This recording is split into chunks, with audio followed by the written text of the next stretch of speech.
والصلاة والسلام على من لا نبي بعده. أما بعد فأعوذ بالله من الشيطان الرجيم. بسم الله الرحمن الرحيم. وأطيعوا الله وأطيعوا الرسول لعلكم تفلحون. وقال النبي صلى الله تبارك وتعالى عليه وسلم: إن لكل قوم عيد وهذا عيدنا، أو كما قال النبي صلى الله تبارك وتعالى عليه وسلم: صدق الله وصدق رسوله النبي الكريم. میرے محترم دوستوں، بزرگ اور بھائیوں، اللہ رب العالمین کا کرم ہوا، فضل ہوا، احسان ہوا کہ جس نے مجھے اور آپ حضرات کو اپنے فضل و کرم کے ساتھ ایک مرتبہ پھر ہماری زندگی میں ایک چھوٹی عید دوبارہ دیکھنے کو نصیب فرمایا ہے. یہ اس کی کرم نوازی اور اس کی مہربانی ہے. اس لیے یہ میں کہا کرتا ہوں ہمیشہ ہر اجتماع کے اندر میں نے یہ کہہ دیا ہے. اس سے پہلے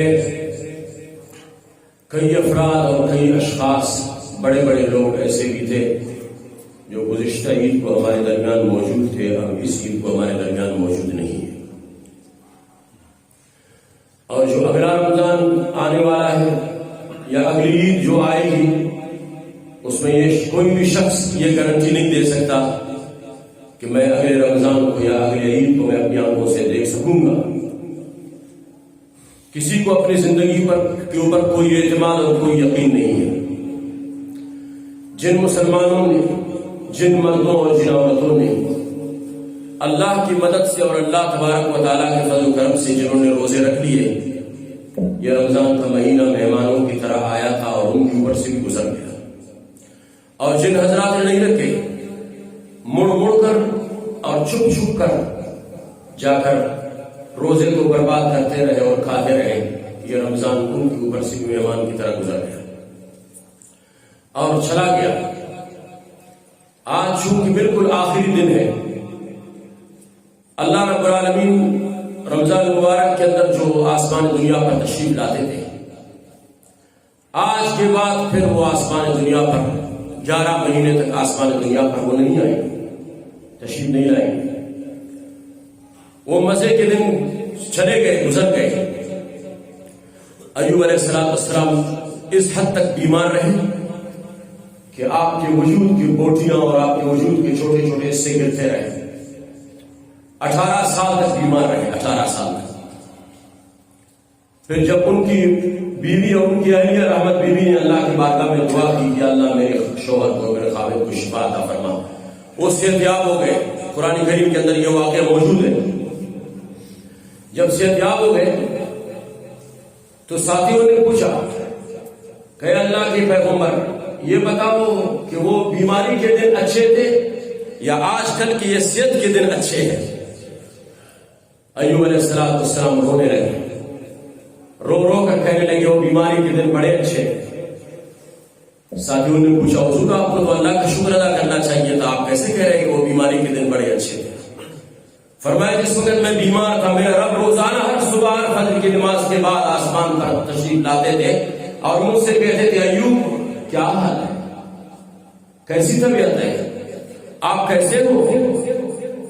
جب سے مجھے میں صحتیاب ہو گیا ہوں اس دن سے میرا اللہ نہیں آ رہا، مجھ سے نہیں پوچھ رہا.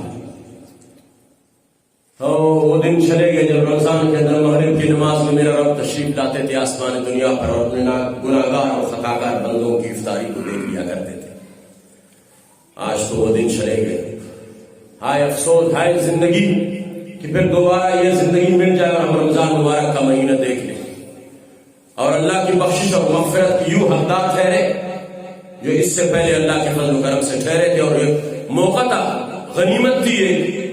کچھ لوگوں نے اس موقع سے فائدہ اٹھا لیا اور اللہ کو منوا گئے اور آج اس مجلس کے اندر یوں بیٹھے ہوئے جیسے ابھی ان کی ماں نے ان کو جنم دیا ہے اور ماں کی پیٹ سے ابھی نکل کر آئے ہیں. آپ حضرات کو پتا ہے کہ شوال کی یکم تاریخ کو، پہلی تاریخ کو شوال کی یکم تاریخ اور پہلی تاریخ کو عید الفطر کہا جاتا ہے اور ذی الحجہ کی 10ویں تاریخ کو عید الاضحیٰ کہا جاتا ہے. اور عید الفطر کے اندر خوشی منانا اور خوشی کرنا یہ محمد رسول اللہ کی سنت ہے اور حدیث سے ثابت ہے. خوشی منانا شریعت کے حدود اور باؤنڈری کے اندر رہتے ہوئے. اور یہ بھی حدیث کے اندر موجود ہے، اللہ کے رسول صلی اللہ علیہ وسلم نے فرمایا کہ چھوٹی عید کو تاخیر کے ساتھ پڑھ لینا چاہیے اور بقرہ عید اور بڑی عید کو جلدی پڑھ لینی چاہیے. صحابہ نے عرض کیا، یا رسول اللہ اس میں حکمت کیا ہے؟ میرے آقا نے کتنا خیال رکھا تھا اپنے گناہگار بندوں کا. فرمایا بھائی اس لیے میں کہتا ہوں کہ چھوٹی عید کو تاخیر سے پڑھ لو کہ میرے بہت سارے بندے ایسے ہوتے، غریب ہوتے، جن کے پاس پیسے نہیں ہوتے، وہ صدقہ فطر ادا نہیں کر سکتے، رمضان کے اندر نہیں ادا کر سکتے. عید کے دن اپنے اخراجات اور ضروریات سے فارغ ہو کر جب ان کے پاس کچھ پیسے بچ جائیں گے تو پھر وہ عید کی نماز سے پہلے صدقہ فطر ادا کر لیں. اس لیے میں کہتا ہوں کہ چھوٹی عید کو تاخیر سے پڑھ لیا کریں. یا رسول اللہ بڑی عید کو جلدی کیوں پڑھ لیں؟ اس لیے کہ جلدی پڑھ لو کہ سنت ابراہیمی اور قربانی کرنے کے اندر میرے بندوں کے اوپر تاخیر نہ ہو جائے. جلدی اپنے اپنے گھروں پر چل جائے اور اپنے قربانی کی جانور ذبح کر لیں. ایسا کہیں نہ ہو کہ موت آ کر کسی کو نہ پہنچ لے اور کوئی بندہ مر نہ جائے. اور اسی طرح بعض علماء نے کہا ہے لیس العید من لبس الجدید، عید ان لوگوں کے لیے نہیں ہے کہ جو نئے کپڑے پہن کر عیدگاہ میں آ جائیں. انما العید، بے شک عید ان لوگوں کے لیے ہے لمن خاف الوعید، جو رمضان کے اندر اپنے پروردگار سے ڈرے اور ان سے انہوں نے مغفرت طلب کی اور توبہ کر لی، جن کو اللہ رب العالمین نے معاف فرما دیا ہے. اور اللہ کے رسول نے فرمایا عید ان لوگوں کے لیے کہ جنہوں نے رمضان کے روزوں کا آداب رکھ کر، آداب کا لحاظ کر کے اور روزے رکھ کر اب عید کے دن اللہ کے بارگاہ میں تشریف لائے اور اپنے مزدوری اللہ سے لینے کے لیے میدان میں بیٹھے ہوئے. جن لوگوں نے مزدوری نہیں کی بلا ان کو عیدگاہ آنے کی ضرورت کیا ہے؟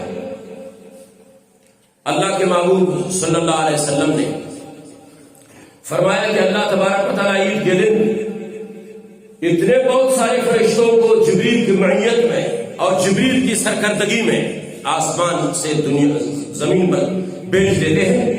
جبریل علیہ السلام آتے ہیں اور سب کو تشکیل کرتے ہیں ہر عیدگاہ کی ہر گلی کوچوں کے اندر. ایک حدیث میں آتا ہے اللہ کے رسول صلی اللہ علیہ وسلم کا فرمان ہے کہ زمین اور دنیا کے اندر جتنے سنگریزے اور پتھر ہیں، چھوٹے چھوٹے سنگریزے ہوتے ہیں، ان کی تعداد سے بڑھ کر اتنی بڑی تعداد میں فرشتے آتے ہیں زمین پر اور ہر گلی، ہر کوچے، ہر چوک، ہر چوراہے پر کھڑے ہوتے ہیں.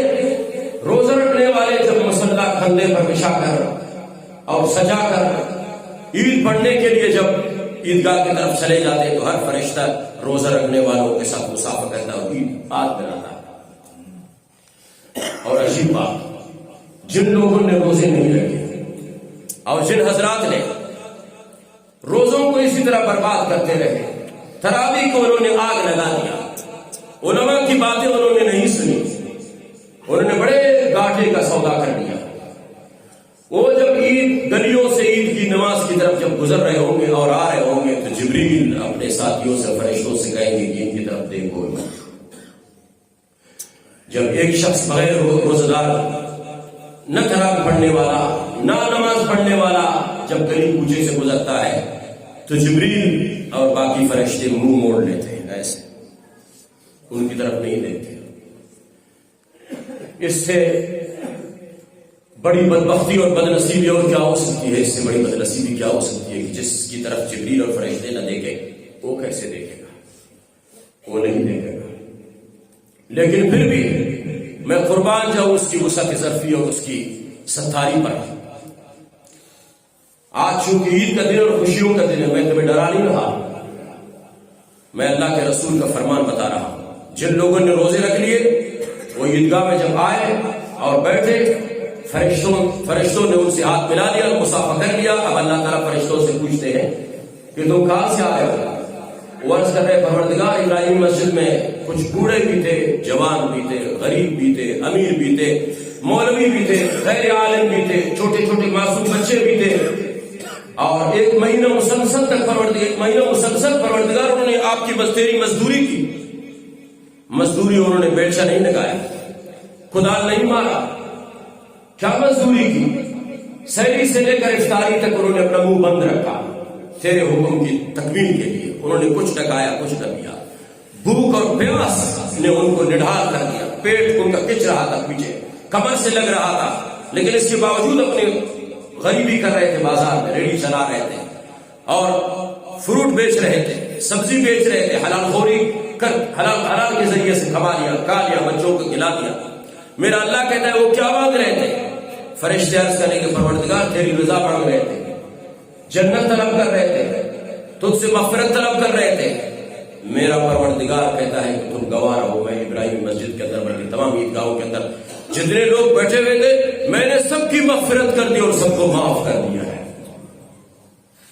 فرشتے عرض کریں گے پروردگار ان میں کچھ لوگ ایسے بھی تھے کہ جنہوں نے ایک روزہ بھی نہیں رکھا تھا, کوئی نماز نہیں پڑھی تھی, تیرے نافرمانی کی تھی.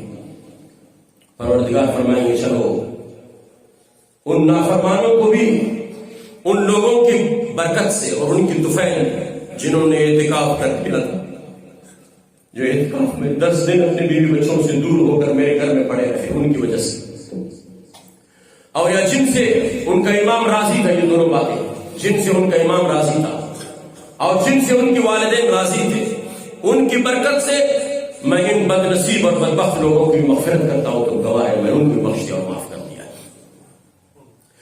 امروز شاہ شاہان مہمان شدست تمہارا, جبریل با ملائک دربان شدست تمہارا. آج میرا رب ہمارا مہمان ہے. جبریل اپنے فرشتوں کے ساتھ ہمارا چوکیدار ہے. آج مانگو, آج اللہ سے رو, جتنی تمہارے اندر سکت ہے اور طاقت ہے اور اس کے سامنے رو کر اس کو منا لو. اور اپنے ان ساتھیوں اور بھائیوں کے لیے بھی دعا کرو کہ جنہوں نے کچھ بھی نہیں کیا آج ان سے بھی پروردگار کو منا کے جاؤ یہاں سے. وہ بڑا کریم ہے, بڑا ستار ہے, بڑا غفار ہے. محشر کے میدان میں ایک شخص کو فرشتے پکڑ لیں گے, جنت کی طرف لے جائیں گے, جن کی ساری زندگی اللے تھللے میں گزر گئی ہے, نافرمانیوں کے اندر گزر گئی ہے. فرشتے جب اس کو پکڑ لیں گے اور جنت کی طرف لے جائیں گے تو وہ کہے گا کہ یار میں تو جنتی نہیں ہوں. کیسے جنتی نہیں ہوں بھائی؟ اللہ کی طرف سے ہمیں حکم ملا ہے کہ اس کو جنت کی طرف لے جاؤ. وہ عرض کرے گا یار مجھے میرے رب کی قسم میں بڑا گناہگار ہوں, میرے پلے کک نہیں, میری یہ جھولی پٹی ہوئی ہے, ہاتھ بڑے گندے ہیں, میں نے کوئی نیکی کا کام نہیں کیا, میں گناہگار ہوں, میں تو جہنم کا حقدار ہوں. مجھے اب جنت کیسے لے کے جا رہے؟ آپ کو کہیں غلط فہمی ہو گئی ہوگی. یہ فرشتے جا کر پروردگار کے بارگاہ میں عرض کریں گے مولا فلان بندہ آپ کا یہ کہہ رہا ہے, یہ کہہ رہا ہے. اللہ رب العالمین فرمائیں گے بلاؤ اس شخص کو. فرشتے پکڑ کر پروردگار کے پاس لے جائیں گے, لائیں گے, اور رب العالمین اپنے فرشتوں سے اور اپنے رضوان سے کہتے رضوان تعال ارفع الحجاب بینی و بین عبادی و بین ازواری. رضوان آپ میرے اور میرے اس بندے کے درمیان یہ نور کے 70,000 جو پردے ہیں سب کو اٹھا لو میرے سامنے سے, آگے سے. رضوان یکی بعد دیگر پردے ہٹائیں گے. یہ بندہ کانپنے لگ جائے گا, ڈرنے لگ جائے گا, کہیں تنہائی میں پتہ نہیں اللہ میرے ساتھ کیا کرے گا.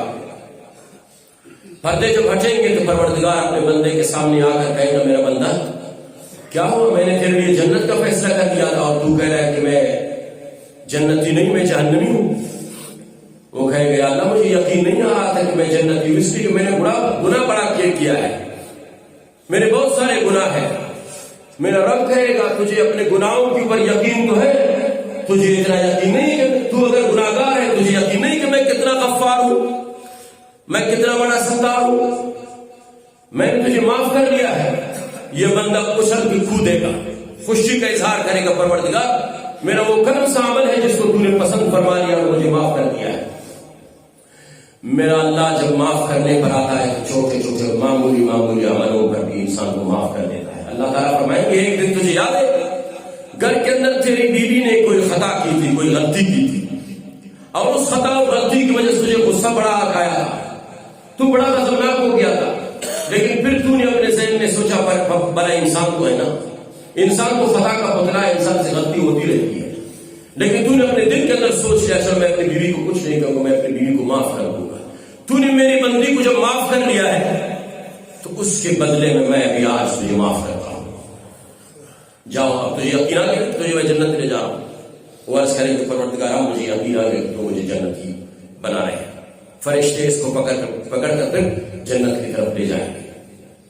لہٰذا میرے عزیزوں، آج بہت بڑا عظیم دن ہے، اور یقیناً اس مسجد کے اندر کوئی جنید بغدادی اور عبدالقادر جیلانی اور باب الحق زکریا صاحب رحمہ اللہ ایسے لوگ نہیں بیٹھے ہوئے، ہم جیسے خطاکار اور گناہگار بیٹھے ہوئے، سیاکار اور روسیاں بیٹھے ہوئے، اور ہم اپنے نیکیاں لے کر اللہ کے بارگاہ میں نہیں آئے، ہم اپنے پھٹی پرانی جوڑیوں کو لے کر، گندے ہاتھوں کو لے کر جو ہماری تنہائیاں اور خلوتیں پاک نہیں ہیں، اور ان گناہوں کو لے کر آج اللہ کے بارگاہ میں اپنی مزدوری لینے کے لیے پہنچے ہوئے ہیں۔ آج اس کو منا کر جانا ہے یہاں سے۔ ایک عجیب دل ہلا دینے والا واقعہ، رونگٹے کھڑے کر دینے والا واقعہ آپ کو سناتا۔ ایک مرتبہ دو جہان کے سردار محمد مصطفیٰ صلی اللہ علیہ وسلم اپنے مبارک اور مقدس حجرے کے اندر تشریف فرما تھے۔ اچانک اللہ کے رسول صلی اللہ علیہ وسلم نے فرمایا، میں کیا دیکھتا ہوں کہ عمر فاروق رضی اللہ عنہ جیسے عظیم شخص روتا ہوا میرے کمرے کے اندر داخل ہو گیا۔ اللہ کے رسول نے صدیق اکبر کو بہت روتا ہوا دیکھا تھا، عثمان غنی کو بہت روتا ہوا دیکھا تھا، علی المرتضیٰ کو بہت شیر خدا ہے جس کو بہت روتا ہوا دیکھا تھا، لیکن اللہ کے رسول نے فرمایا میں نے عمر کو کبھی روتے ہوئے نہیں دیکھا۔ آج کیا وجہ ہے کہ عمر رو رہا ہے؟ عمر آتے ہی اللہ کے رسول کے قدموں میں گر گئے۔ اللہ کے رسول نے فرمایا عمر، سر پر نبوت کا ہاتھ رکھا، فرمایا عمر خیر تو ہے، آپ کیوں رو رہے ہیں؟ بس عمر فاروق رضی اللہ عنہ نے کچھ نہیں کہا۔ اللہ کے رسول نے فرمایا عمر تیری بیوی بچی ٹھیک تو ہے، گھر میں خیر، کوئی درد پریشانی تو نہیں ہے؟ اللہ کے عمر فاروق نے عرض کیا یا رسول اللہ کوئی پریشانی نہیں ہے، گھر بار سب ٹھیک ٹھاک ہے، اچھے ہیں۔ فرمایا پھر آپ کیوں رو رہے ہیں؟ عمر فاروق رضی اللہ عنہ نے یا رسول اللہ مجھے خود بھی نہیں پتہ چلتا میں کیوں رو رہا ہوں۔ فرمایا پھر وجہ کیا ہے؟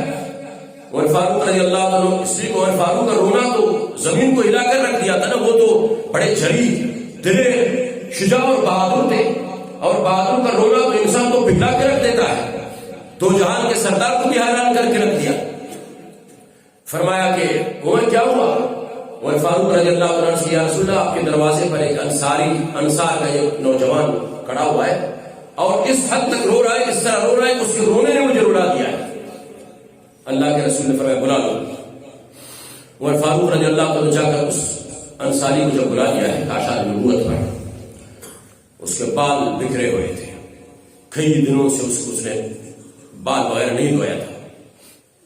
اللہ کے رسول کے سامنے آتے ہی گر گئے، بے ہوش ہو گئے۔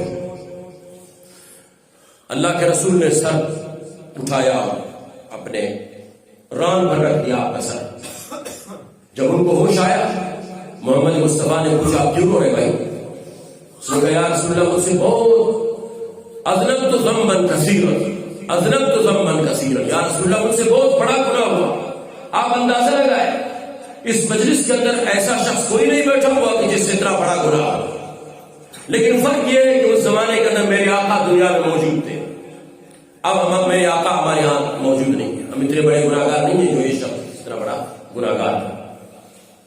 اس نے عرض کیا یا رسول اللہ اذنبت ذنبا کثیرا، مجھ سے بہت بڑا گناہ ہوا۔ اللہ کے رسول نے فرمایا کہ کون سا بڑا گناہ؟ فرمایا یا رسول اللہ بہت بڑا گناہ ہوا۔ اللہ کے رسول نے فرمایا کیا گناہ ہوا؟ بہت بڑا گناہ ہوا۔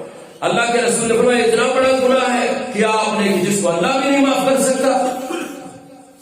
اس شخص نے عرض کیا یا رسول اللہ اگر عمر اللہ کو بتائیں گے اللہ معاف نہیں کرے گا، صدیق اکبر بتائیں گے اللہ معاف نہیں کرے گا، عثمان غنی بتائیں گے اللہ معاف نہیں کرے گا، اور اگر علی المرتضیٰ بتائیں گے میرا رب میرے اس گناہ کو معاف نہیں کرے گا، اتنا بڑا گناہ ہے، جب تک آپ نہ بتائیں میرا پروردگار کو وہ نہیں معاف کریں گے۔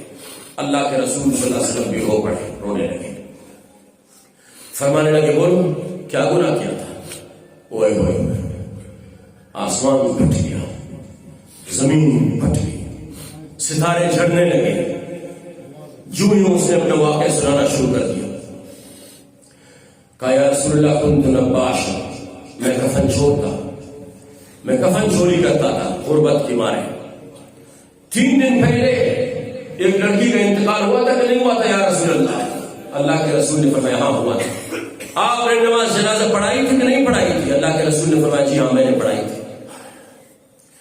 فرمایا جب آپ نے اس لڑکی کو آپ لوگوں نے جب دفن کر دیا، آپ چلے گئے تو اسی رات کو میں جا کر اس کے قبر کشائی کی، اس کی قبر کو کھولا، اس کے کفن کو جب میں نے اس کے اوپر سے اٹھا لیا، اس لڑکی کے حسین چہرے پر میری نظر پڑی، مجھے شیطان نے بہکا دیا، میں نے اس کی میت کو قبر سے باہر نکال دیا، جب باہر نکالا تو اس کے ساتھ میں نے زنا کر دیا، ساری رات میں اس میت کے ساتھ اور مردہ لڑکی کے ساتھ میں نے زنا کر دیا۔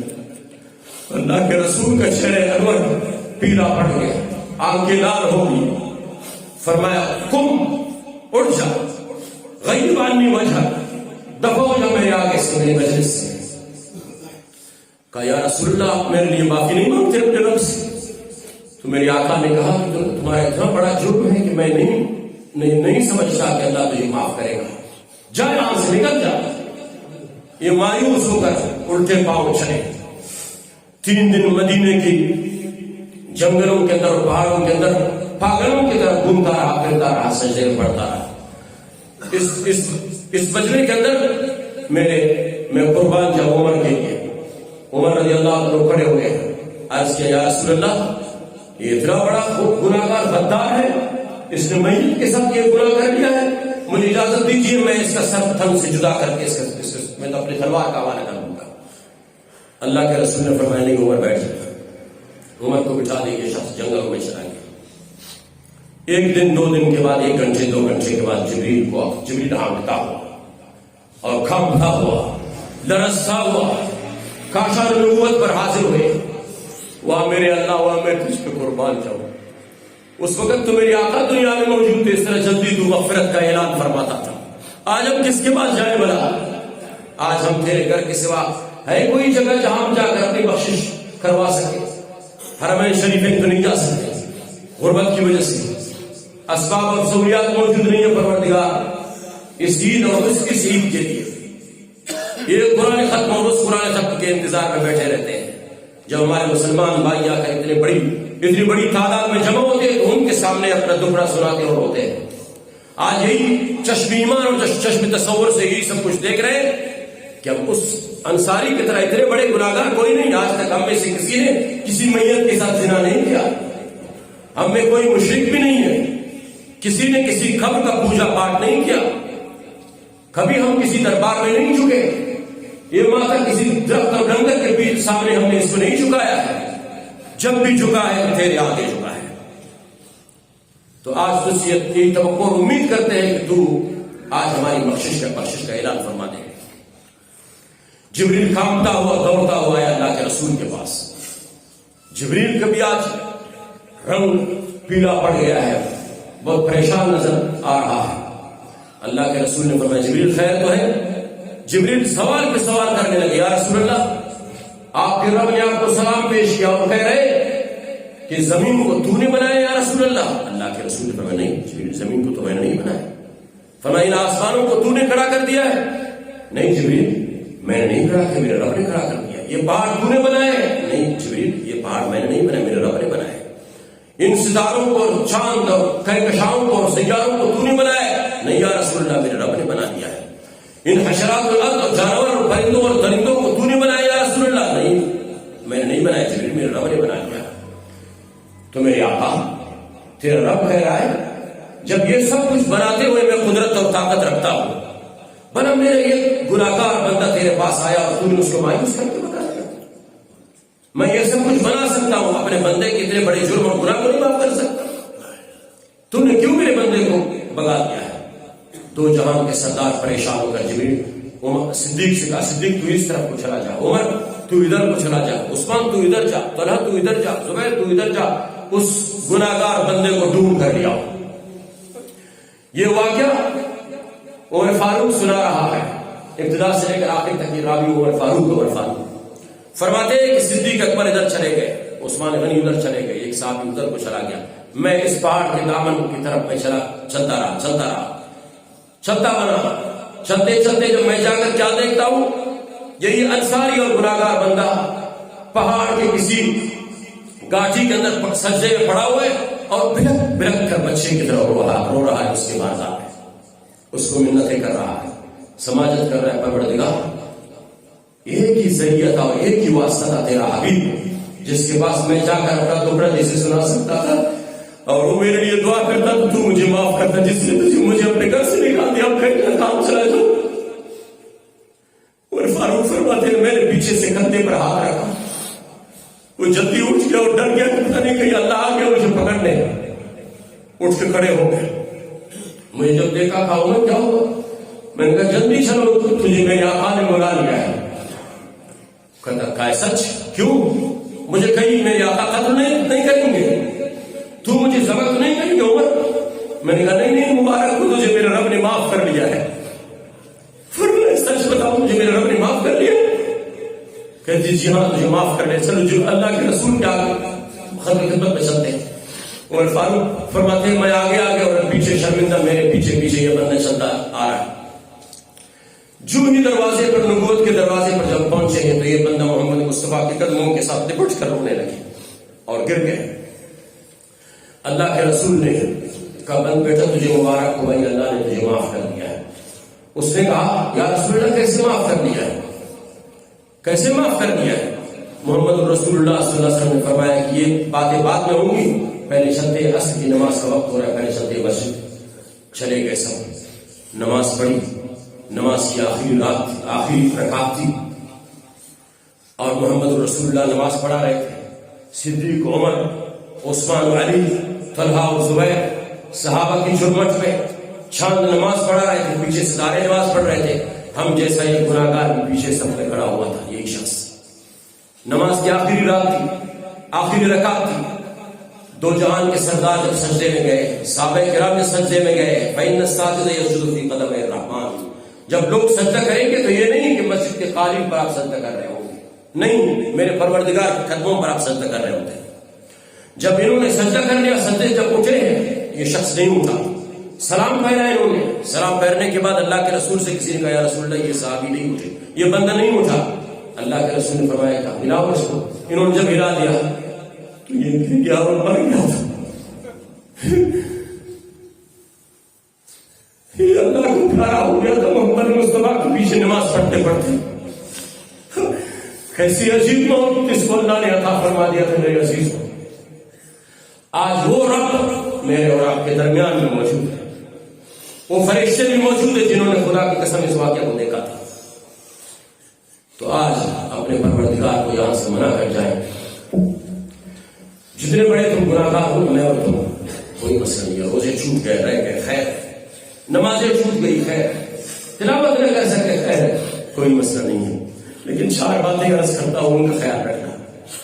ایک، تمہاری مجلس کے اندر کوئی ایسا بدقسمت اور بدبخت انسان نہ ہو کہ جو تم یہاں نئے کپڑے پہن کر عید کی نماز پڑھنے اور بخشش مانگنے کے لیے آئے ہو، ایسا نہ ہو کہ تمہاری بوڑھی ماں اور تمہارا بوڑھا باپ تم سے ناراض ہوا۔ اگر ناراض ہے نا، دعا سے پہلے نماز کے بعد فوراً جا کر ان کے پاؤں سے لپٹ جاؤ، ان سے معافی مانگو۔ دوسری بات، اگر کبھی زندگی میں کسی پیر کے پاس گئے ہو، کسی قبر کو سجدہ کر لیا ہو، یا کبھی خواجہ احمد یا شیخ محمد کے پاس یا شیخ حسین جان کے پاس گئے ہو یا جانے کا ارادہ ہے، اس کبھی حرکت سے توبہ کر جاؤ۔ جب تک ان کے جانے کی نیت تمہارے دل میں رہتی ہے، آج نہیں آنا بیکار ہے، بتا رہا ہوں۔ تیسری بات، اگر شراب کی عادت پڑ گئی ہے، علت پڑ چکی ہے، اب یہ عادت نہیں ختم ہونے کو ہے، جب تک یہ عادت نہیں چھوٹے گی، جب تک اس عادت کو نہیں چھوڑو گے، یہ آنا یہاں پر بیکار ہے، فضول ہے۔ یہاں شراب سے توبہ کر کے اٹھو۔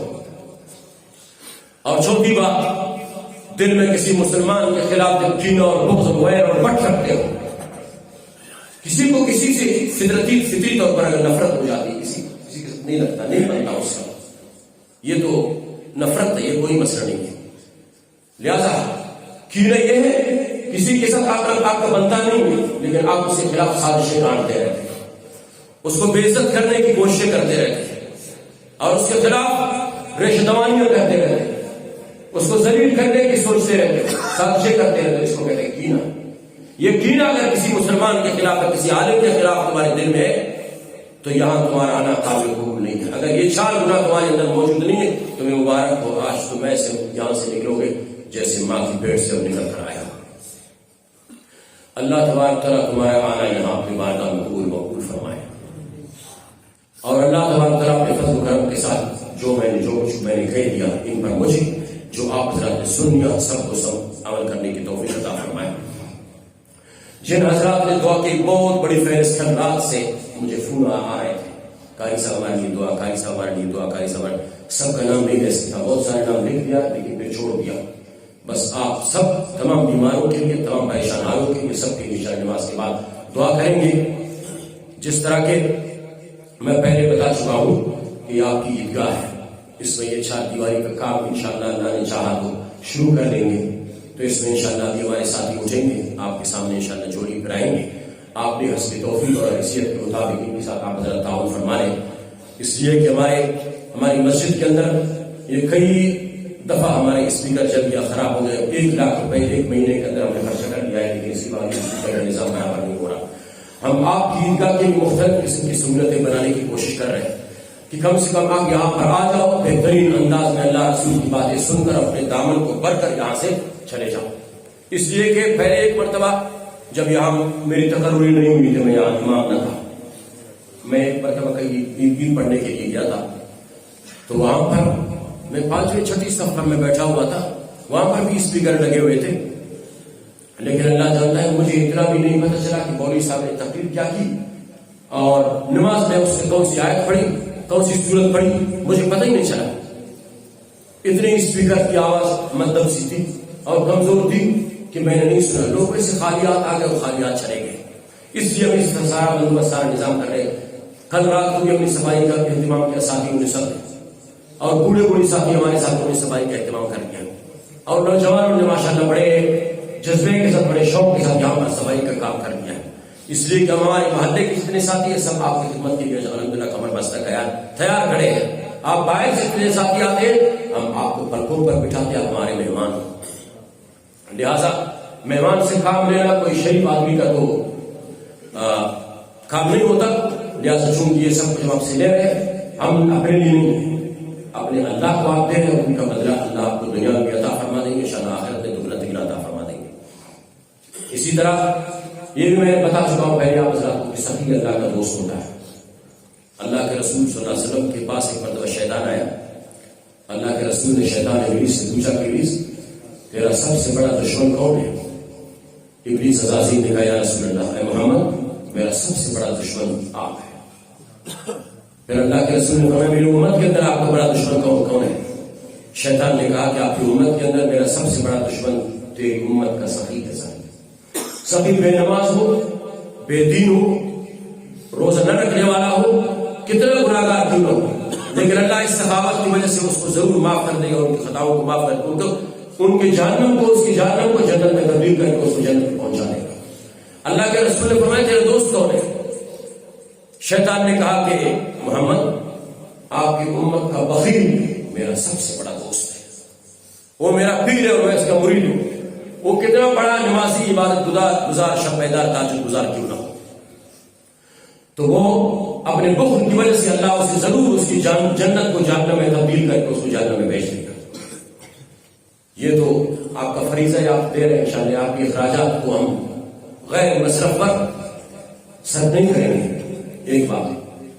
دوسری بات، ویسے بھی ہر غریب اور ہر فقیر کا حق ہمارے پاس رہتا ہے، لہذا آپ اپنے پڑوسیوں کے، اپنے غریبوں کو، فقیروں کو، مسکینوں کو آپ ڈھونڈ کر تلاش کر کیجیے کو اللہ نے دے دیا ہے، ان کی کم سے کم تیمارداری اور یہ ان کی خیالداری، ان کی کفالت کیجیے۔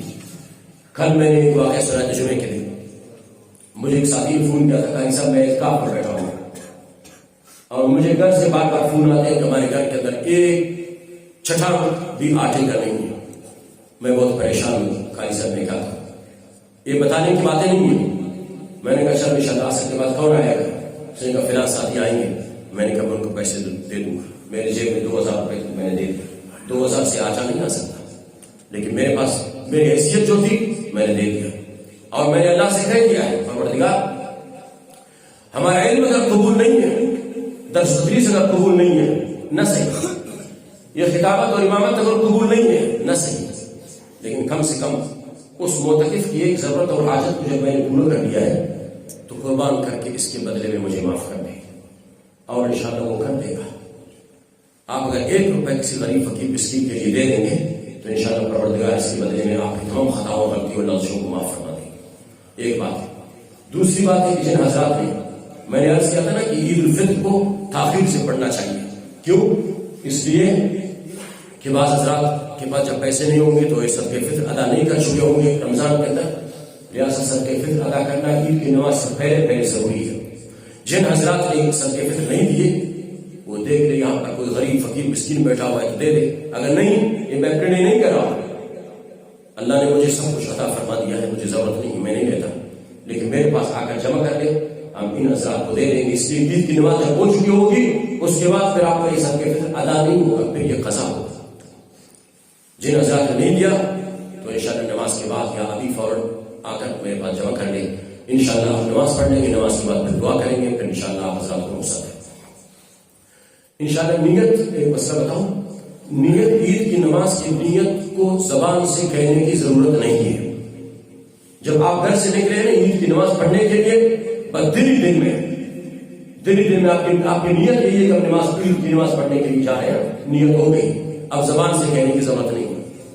نیت کرتا ہوں میں 2 رکعت نماز عید الفطر واجب کی 6 زائد تکبیروں کے ساتھ، رخ اور منہ قبلے کعبۃ اللہ کی طرف، حاضر امام کے پیچھے، اللہ اکبر، ہاتھ باندھ لیں گے، سبحانک اللہم و بحمدک و تبارک اسمک، ثنا پڑھیں گے، ثنا کے بعد پھر دوسری دفعہ اللہ اکبر، ہاتھ کھلا چھوڑ دیں گے، 1 اللہ اکبر، 2 ہاتھ کھلا چھوڑ دیں گے، اللہ اکبر، 3 ہاتھ کھلا چھوڑ دیں گے، اور تیسری تکبیر کے بعد پھر ہاتھ باندھ لیں گے، الحمدللہ امام پڑھیں گے. اس کے بعد پھر رکوع سے پہلے اسی طرح 3 تکبیر اور ہاتھوں کو کھلا چھوڑ دیں گے. چوتھی تکبیر میں پھر امام رکوع میں چلے جائیں گے. حالانکہ ہم آپ کو بتاتے ہیں کبھی کبھی ہم بھی غلطی کر جاتے ہیں، لہٰذا اگر تکبیر کسی سے رہ گئے تب بھی کوئی مسئلہ نہیں، عید ہو جاتی ہے، نماز ہو جاتی ہے. تو لہٰذا اب صفحے سیدھا کر لیجیے.